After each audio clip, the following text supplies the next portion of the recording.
What's up guys, as a lot of you already know, Martin Egdal, I think that's how you pronounce it, had just broken the world record for Square-1. He got a time of 4.59, which beat the former world record from Jackie Zhang, who got a 4.95 I think.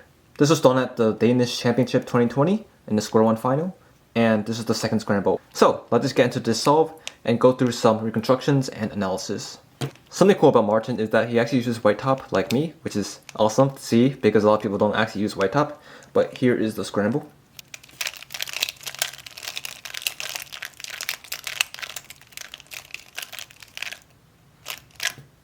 So first off, for the reconstruction, we have kite square here. If you do a trace here, you get even, for my method at least. And if you get even, just align the bottom layer and then solve it pretty much 2gen. Martin does a nice trick here in the beginning where you misalign the bottom layer a tiny bit to preserve a part of it. Because this algorithm is 2gen, the left side is always preserved. He decided to move the black part on the bottom here. This preserves these two black corners because the rest is 2gen, and that pretty much allows the CS and the CO to be 2gen as well. So from here, here's the solution. You do one slice into fist, one more into shield kite, two more into shield square, and then solve it like that. That's pretty much the standard solution for that. Here you got a bit lucky, he got a CO skip. And also something interesting is that he got his edges all opposite from each other, which means the whole Square-1 can be solved with only M2s from now on, which is pretty cool. From here, he does a D prime with the left flick, like that, and then M2 to solve the EO, because he got a CO skip. It's also pretty easy to see that he also got a CP skip, because the corner's already solved here. So he's left with Z perm, Z perm. So from here, the alg is pretty simple. First off, just hold it like this, do edge in the front, and then edge in the back, but then cancel it. So edge in the front, like this.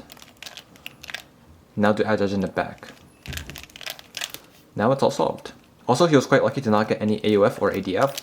This is also quite rare, but even if he did get some AUF or ADF, it still probably would have been world record. I do want to show an alternate solution. This is probably never going to happen in a real solve because it's quite hard to see, but if you do the solution, this is the more optimal one. So the beginning is the same, just do a D and then solve that CS case. From here, since the corners are all solved and everything is opposite from each other, for example, green, red, blue, green, red, orange, and these two, that means you can solve the rest with only M2s. So if Martin saw this, which he probably wouldn't have saw anyway, he could have solved these edges like here with just an M2 here, solve this block and this block, and he could solve another block like this to get this M2 up here to solve these two pieces. Then for the final M2, just do a U and then bring that up and then bring this down. And that solves all of the puzzle actually. So that solution would have saved 2 slices, which would have been pretty cool, but obviously it's super hard to see during your solve. So I think what he did was pretty much correct for a standard solution. So let's talk about a few techniques he used in his solve. A lot of it was luck, but there were some pretty cool things that he did in that solve. First off, the bottom misalignment was very key to getting his good solve. So usually if your CS solution is 2gen, and you can preserve somehow some pieces on the left side, you should probably do that. So that means in this case, if you have black on bottom, you can preserve the black pieces here. This makes your CO 2gen as well. And also another advantage of this is that you can actually look ahead into CO and do CO without looking at the bottom at all because you already know what these two pieces are. There are plenty of ways you can do this with every 2gen pretty much CS case, but here's another example of it. If you have shield square in this position, you can kick out this white piece by moving it over like this. Now you preserve 2 black pieces on the left. And then you can easily do the rest of CO 2gen. However, you won't always get a CO skip like Martin did. It's obviously not always going to happen that way. Also, knowing that these 2 pieces on the left will be black is quite important for look ahead. So you can just go ahead and do this.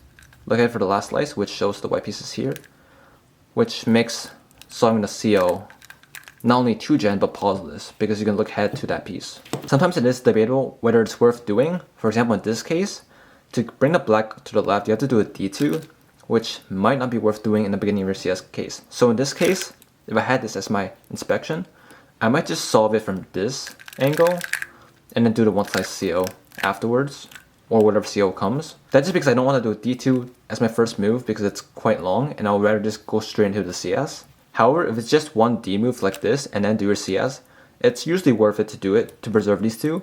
Even if you don't get a CO skip with this, you always get a 2gen CO, which is nice. And also look at it's much easier for CO, so you can do it pauseless. For his CS execution, it's quite important to do it regripless, which he did it like this, I think. So that just shows how important it is to do CS regrip list usually. And that's a pretty good general rule for Square-1. You always want to do every ALG regrip list, unless it's very, very awkward. In that case, maybe do 1 or 2 regrips. For this EO, I think it's a lot more natural, at least for me, to do a D and an M2, but then you get OO, which is actually much worse. So I don't think he forced ZZ over OO intentionally. I think he just did it naturally to do a D prime and an M2, even though that's what I wouldn't do. However, if you were skilled enough and you do have enough time, it is a possibility to try to force better EPs with your M2. So the way I do it is kind of think about the M2 as an actual M2. So I can actually visualize these pieces moving around in an M2 fashion. So this goes here, and then same for these pieces. So if I know this piece is going up here, I know I have a Z prime because of these two switching.